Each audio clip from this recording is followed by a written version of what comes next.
Our next speaker is Mayor of Chicago.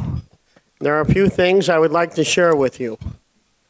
The City Club of Chicago is enormously grateful to him and his wife Amy for, number one, speaking at Special Olympics events like the breakfast held here 11 days ago, which raised $150,000 for children and adults with special needs and for visiting Misericordia Home.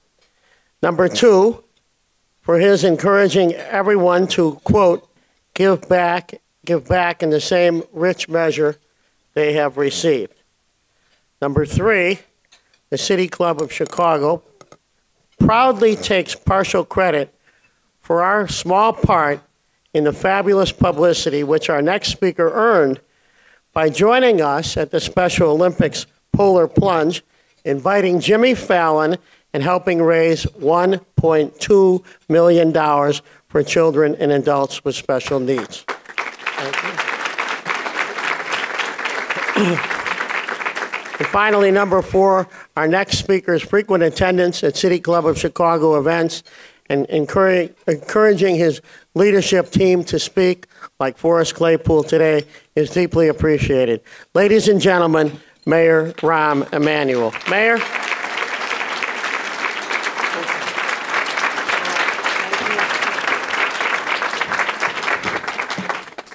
I just want to say, Jay, last time I spoke, I got a bathrobe, and right now I got a chicken lunch. First of all, Jay, thank you for that, and thank you for that introduction. I want to thank you all for being here to hear from Forrest and the important words on education. If I can note just a few things in the introduction on Forrest and also on the Chicago Public Schools. You know, it wasn't long ago that Secretary William Bennett once referred to Chicago Public Schools as the single worst in the nation. I would like to invite him back on a one-way ticket today. Because just 2 weeks ago, the NAEP scores came out.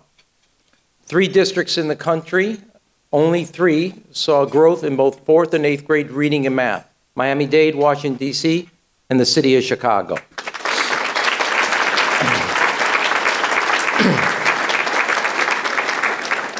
And our 8th graders in math saw the largest increase of any urban system, and our 4th graders in reading saw the largest increase in their test scores for any urban system. Our graduation rate today stands at the highest in the history of the CPS system, 69.9%. Our freshmen on track for graduation is 84%, the highest it will ever be if they get on that track. Trust me. And that is an accomplishment for our teachers, our principals, our parents, and most importantly, our students, because the ability to graduate means they have a tomorrow and something they have to look forward to. Our ACT scores by our students, 18.2, the highest it's ever been. Our attendance at school, the highest it's ever been, and it's growth by 2% since 2011. At every measure, the Chicago Public School students are doing what they need to do, and our Chicago Public School teachers are doing what they need to do to prepare our kids for their future. And kids, so you know, in my view at least, and I know this is shared also by Dr. Jackson and by Forrest Claypool, by Frank Clark and the board, kids begin to drop out of college in 3rd grade. It's not freshman year. Why it's incumbent for us to begin to reach our children when they're 3 years old or earlier, which is why it was so important for the public school system to have universal full-day kindergarten for every child in the city of Chicago, not half our children as it was just 4 years ago. This year marks also the first time we have universal pre-K for all 4-year-olds from a family of need. And in addition to not only an increasing graduation rate, we also now have that if you earn a B average in high school, first city in America, community college is free.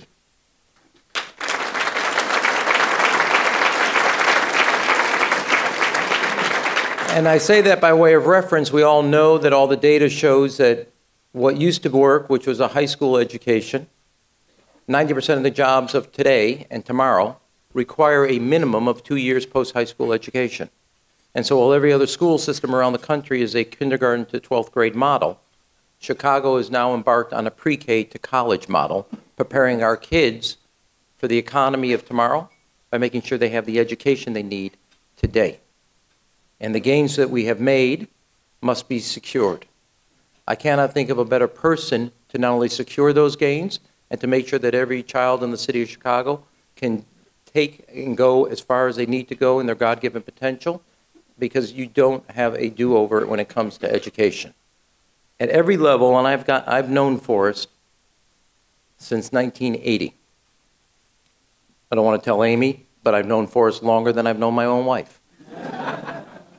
In everything he has ever done, whether it is at the CTA, the Park District, or as Chief of Staff, or as a County Commissioner, he is led by knowing that transparency, accountability, and results are the most important thing you can bring to that office. He brings a spirit and a commitment to public service that's unparalleled. And I was so honored to get his commitment to not only after his tenure at CTA, but to also then commit to take on the challenge at Chicago Public Schools. Because we're at a point, as I often sometimes say, as Yogi Berra used to say, when you get to a fork in the road, take it. Given where we're making all these gains educationally, we can't allow the finances at CPS to undermine the hard work our teachers and our principals and our students are doing. Forrest's ability to see in the finances the reforms and changes that are needed so that our students and our teachers can be focused on the teaching that they need to do is essential. I'm proud to not only call him a leader, a Chicago resident, but most importantly a friend whose commitment to serving is unparalleled. The leader of the Chicago Public School System, Forrest Claypool.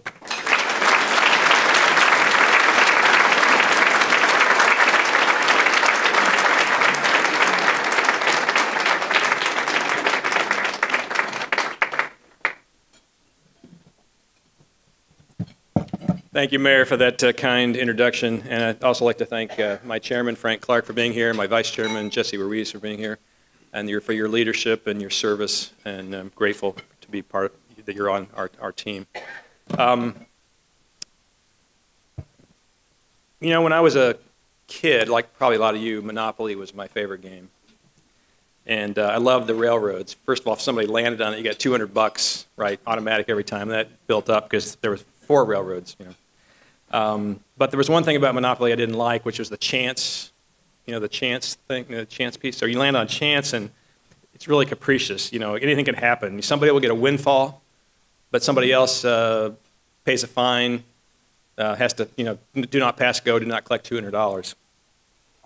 If the state of Illinois was a monopoly board, then Chicago Public Schools would constantly be stuck on chance, while the rest of the state gets a windfall. Of course, our financial crisis isn't a game. Our students and our teachers, however, are being denied the resources that they need. As the mayor indicated, for years, going back to 1983 with Bill Bennett, for years Chicago Public Schools were written off by people on different sides of the aisle, different sides of the state, or even different sides of the city, and they all called the CPS system a failure or a lost cause. But what I've learned over these past 4 months is that this is not the Chicago Public Schools of the past. There's no denying that we have a lot more work to do. But year by year by year, and especially in the last 4 years under Mayor Emanuel, we have seen significant, dramatic progress. Our graduation rate and attendance rates continue to rise, and as the mayor indicated, we have the highest test scores in history, highest graduation rates in history. More of our minority students are enrolled in advanced placement courses and earning college credit. More are going to college than ever before and graduating from college. And again, as the mayor indicated, on the national scorecard, Chicago Public School students bested most of the country in 4th grade and 8th grade. And we now have 3 of the top high schools in the top 50 in the country according to Newsweek magazine, and 6 of the top high schools in the state of Illinois according to U.S. News and World Report. So our teachers, our principals, our students, our parents may not be getting the resources that they need, but they are getting the results through their hard work and the commitment, not just of our principals, our parents, our students, but also the investments that have been made by the business community, by the academic community. The entire city has rallied around the mayor to make sure that our schools have the best chances for our students, and it's working. It's working. And that system deserves investing in, not disinvesting in. So, we get the headlines we deserve for the kids, but not the resources that they need. Now look, my predecessors at the CPS, to be blunt, used every tool they could to avoid classroom cuts that would impede this academic progress. And frankly, they borrowed money which we did not have, year after year, because the alternative was worse. The alternative was cutting teachers, rising class sizes, taking resources away from our kids. And because they did that for another reason, because every year there was the glimmer of hope of pension reform. Every year there was the hope of education funding reform. But it never came. And so here we are today, with a $480 million budget gap that must be closed by mid-year, by the beginning of our second semester, February 8th, and a $1.1 billion budget for the coming school year, both of which could jeopardize our academic gains and the futures of our children. And with the district at junk bond status, we've run out of one-time tricks. Now, the state's funding approach may work for students in districts outside of Chicago, but it does not work for our students. It is flawed and ineffective, and it must change. There are three compounding problems with the current state approach to funding. There's been a consistent decline in state funding for Chicago, pension inequity, and the lack of resources for low-income students. Now, you've all heard the conventional wisdom. The conventional wisdom has been put out there so long that people just accept it. The conventional wisdom is that Chicago gets more education funding than other school districts. You hear it all the time. Chicago gets special block grants that nobody else gets. Chicago gets more than it should through the state's replacement tax, and on and on. And in certain categories of funding, yeah, Chicago does get more than other districts. But other districts receive more funding than Chicago. For example, suburban and downstate districts get major subsidies for teacher retirement health care and pensions, which is a major cost of any school district in the state, where Chicago gets almost nothing. So what matters, what really matters when you cut through all the propaganda and all the discussions and all the conventional wisdom, what matters isn't this category of education aid or this category of education aid. What matters is when you look at the total amount of education funding to our schools statewide, when you throw everything into the pot and see where it comes out. What matters is how much each district gets to spend in its classrooms, including its most expensive cost, its teachers. When you look at the total of all state education subsidies for school districts, the conventional wisdom doesn't hold up. In fact, in the last 7 years, the state of Illinois has increased education funding to districts outside of Chicago in the suburbs and downstate by 40%, while cutting it by 10% for the city of Chicago and our kids in Chicago. These reductions mean that Chicago public school students today receive, on average, 26% less in funding from the state on a per-pupil basis than children in the rest of the state of Illinois. Let me say that one more time. CPS students receive 26% less in state education funding per pupil on average than children in the rest of the state. For every $4 the state of Illinois provides to suburban and downstate school districts, they provide Chicago children with $3. That is not right. That is not fair. It cannot stand. It doesn't have to be this way. The solution is simple math, the kind of math any third grader can do, or any second grader in Chicago. Since 2009, Chicago Public Schools has accounted for 20% of the state enrollment, year after year after year. Chicago taxpayers, those of you here in this room, many, contribute year after year 20% of state income tax revenues, which is the primary source of funding public education in Illinois. But our children in Chicago receive only 15% of state education funding.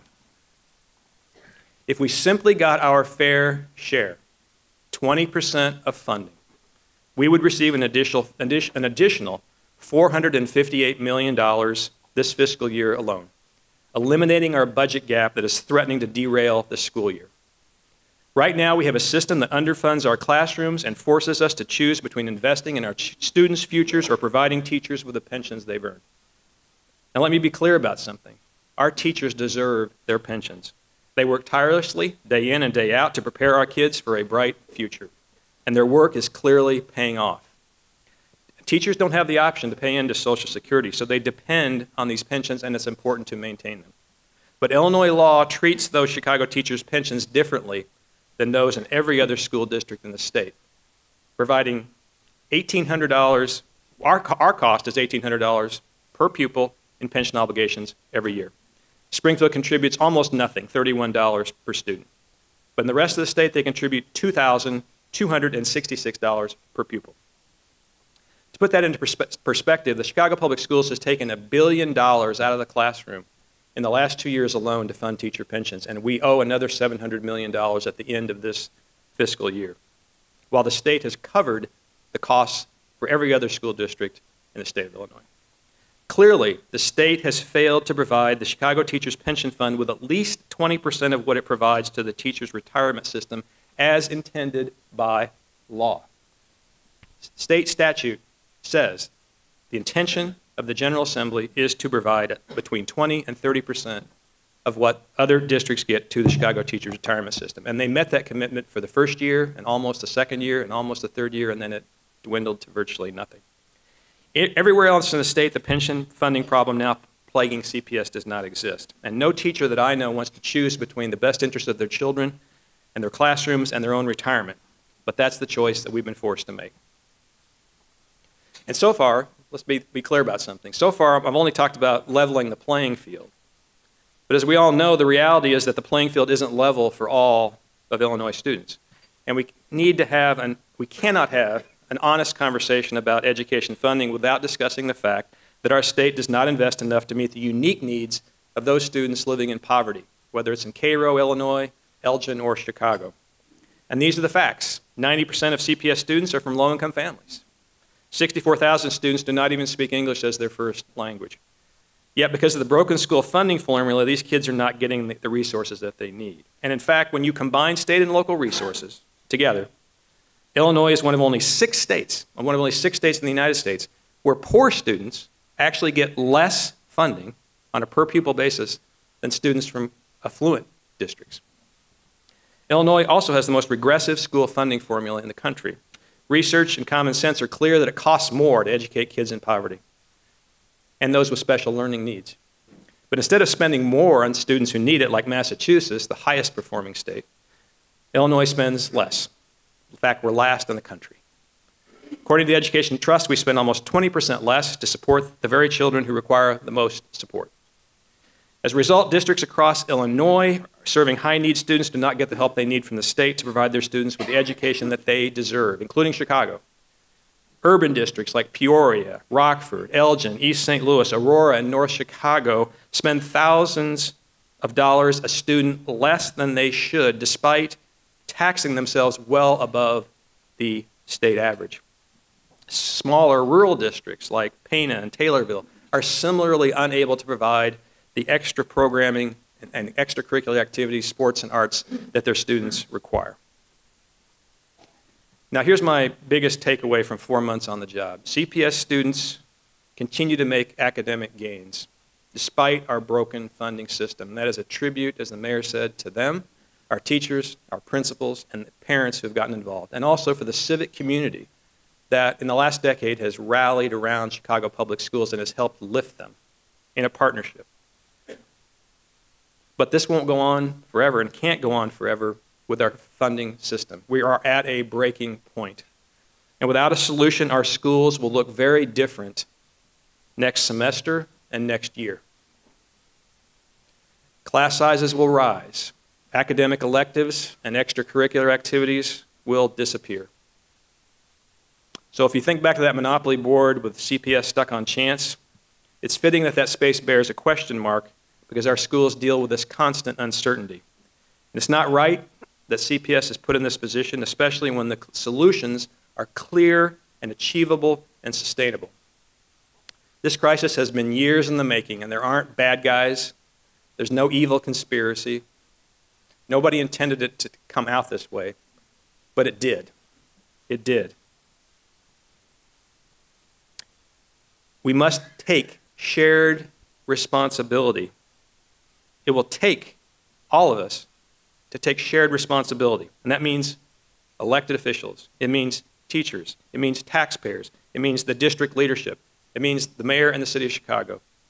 It will take all of us to share responsibility to set things right.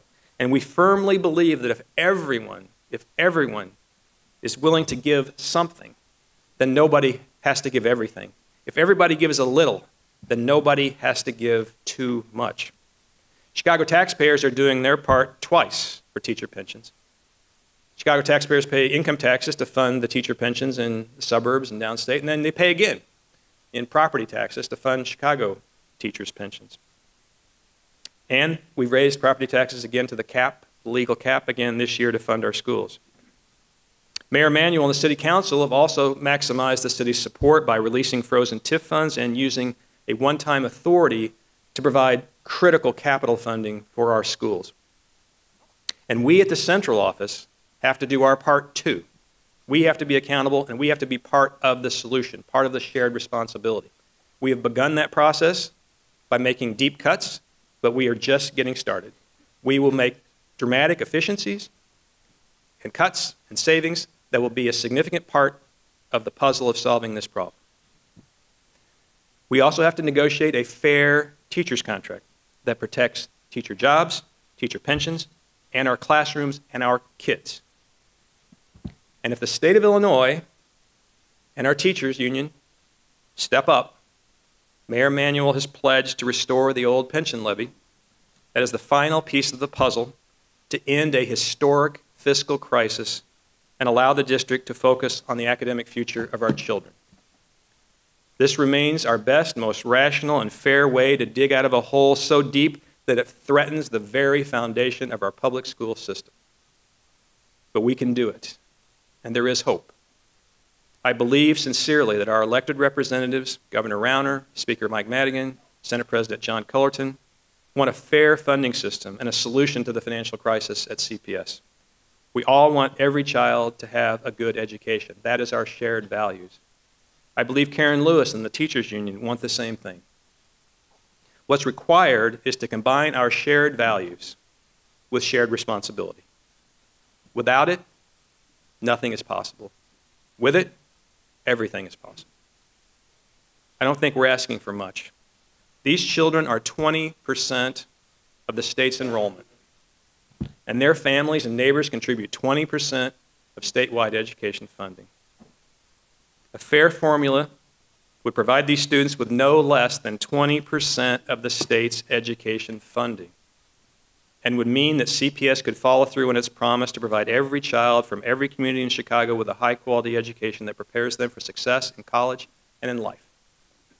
I think President Obama put it best when he said, as a nation, we don't promise equal outcomes, but we are founded on the idea that everyone should have an equal opportunity to succeed. No matter who you are, what you look like, where you come from, you can make it. That's the essential promise of America. But he said, where you start should not determine where you end. Our children in Chicago deserve the same opportunity as the rest of the children in the state of Illinois. We need 20% for 20%. Thank you for coming today and listening.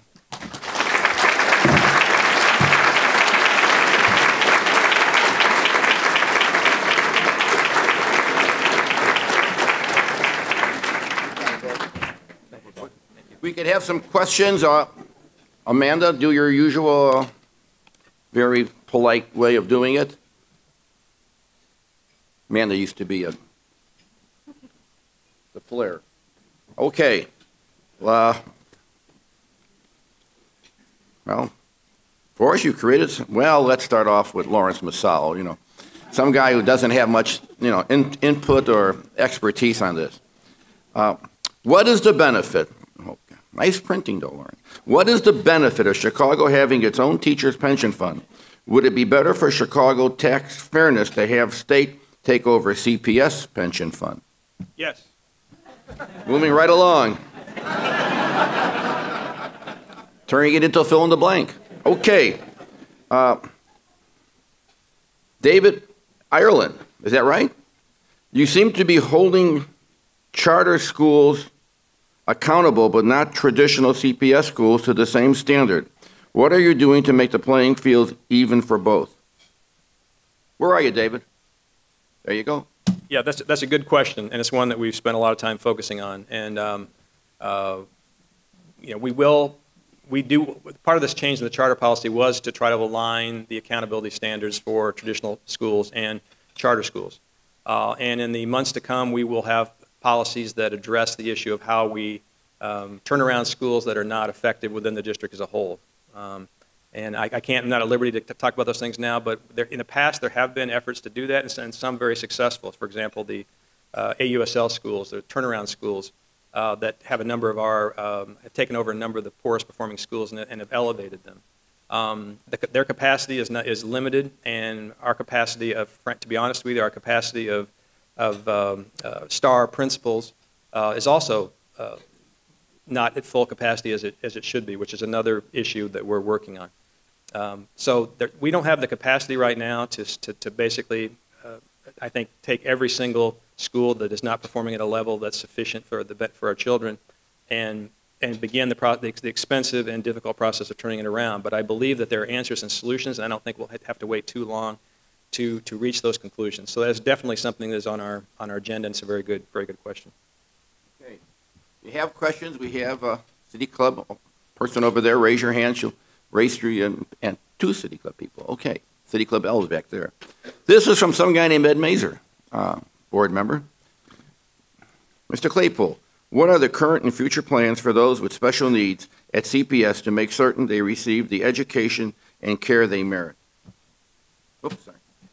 Yeah, this is also another important issue. Our kids with special needs have not progressed as they should have over the years, and we believe we can do a lot better. And so there's an area we're focusing a lot of attention on. We want to adopt best practices. We want to use the top data analytics and analysis that we can track our students better.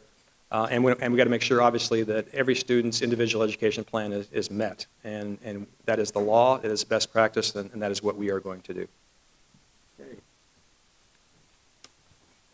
Stella Black, are you here? Oh, there you are. Excuse me. This can also be a fill-in-the-blanker. What is your comment to the recent protest by CPS students about the budget cuts that will result in teachers being fired? Actually, we're proud of our students that have on their own, taken to the streets, have done petition drives, have visited representatives. We're concerned about the potential impact of second semester cuts to their classrooms. And for the most part, those students have done that in a very civil and respectful way. And they're saying and sending a message, I think, more powerful than we can to Springfield about the critical importance of Springfield treating Chicago children equally with the rest of the state, because they know what it means. They know what it will mean to them. They know what it will mean to their classrooms. And so, just as parents are also increasingly getting involved and reaching out to Springfield, and so they will hear the parents' voices. They're the ones that are the most at stake. But as I said here today, you can see the horrible inequity in funding that threatens our classrooms. And we can get out of this historic fiscal crisis, and we can protect our kids and the academic gains that they're making, but all roads first lead through Springfield. Okay. Here's a really good City Club question. Carmen Caldero, where are you, Carmen? Okay. Yeah. Doesn't say who you're with, but that's okay. I can understand that now. Yes, we need more from state. However, can we raise funds through a foundation to provide more programs in arts, music, and sports? Yes, there actually is a foundation that is helping fund the arts for CPS, and they're doing a yeoman's job, and there are some of the city's major business leaders are part of it, like Steve Crown, for example, and we're grateful to them at a difficult time when it is hard to sustain the arts at the level we would like them to be sustained at. As far as athletics, I couldn't agree with you more, and that's something we are going to pursue aggressively, because I do believe that there's a tremendous opportunity for private support for our sports. And by sports, I don't mean the top-level athletes. I'm talking about giving every kid who wants to play a chance. And that means every kid gets to play. Remember, Michael Jordan got cut. Some coach cut him. And because of the financial situation, kids get cut at a young age in elementary school. That's not right. Every kid should get to play regardless of their ability. And that takes money. That means you have to have different leagues. You have to have different opportunities. But it's not just about playing. It's not just about making sure that some Michael Jordan doesn't get squashed because of cutting. It means keeping kids off the street. It means keeping them in school after school and on weekends, and with male and female mentors, and something to look forward to and something to strive for. So they're not going down to the other so they have a family in the school instead of the family on the street, which is called a gang.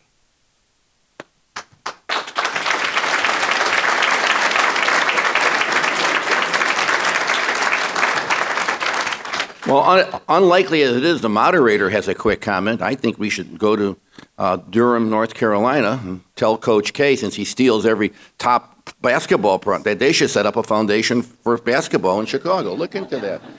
That would be a nice touch. We're exporting. I know you guys from DePaul really hate to hear that. Okay, Wendy Catton. Wendy, you're a really bright young woman, but you need some printing help here. Go talk to Masal. Think I'm kidding? Good question, though. CPS has closed and turned around over 150 schools. Are you looking at broadening the measures that determine school performance? Where are you, Wendy? There he is. Are you looking to broaden the measures that determine school performance? You a graduate of Chicago Public Schools? Explain it. Well, I think there's been a lot of work that's put into the measurements, and they are pretty broad. The test score component is actually a minority of the component, and there's observation and other elements. So it's been a lot of people, including some of the top experts in the nation and locally, have put a lot of time and effort into those measurement standards. And I'm sure they can always be improved, and we're open to those ideas. But there has to be measurement. You cannot manage what you do not measure, and we do have to hold all our schools accountable, whether it's charters or district schools, because if we don't, then some children will be at a tremendous disadvantage, and they only get one chance. And so we got to make sure that we hold the schools accountable, all of them, so that we elevate the overall standards so that every kid gets the best opportunity. Okay, one more question.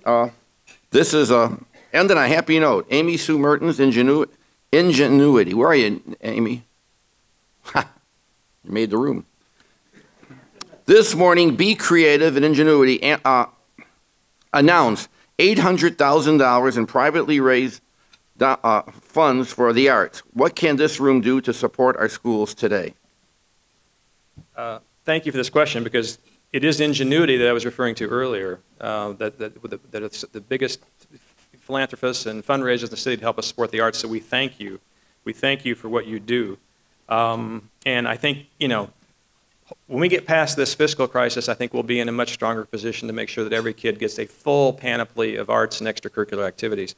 But in the meantime, your efforts have been very important, and I think obviously those individuals of wealth who, or even modest means, that really believe in the arts and are focused on the arts as a passion, just like there are those who are passionate about athletics as a way to give kids another alternative to the street. We want to get you involved, because it is important. It's important for all of our kids, so thank you. How about a round of applause?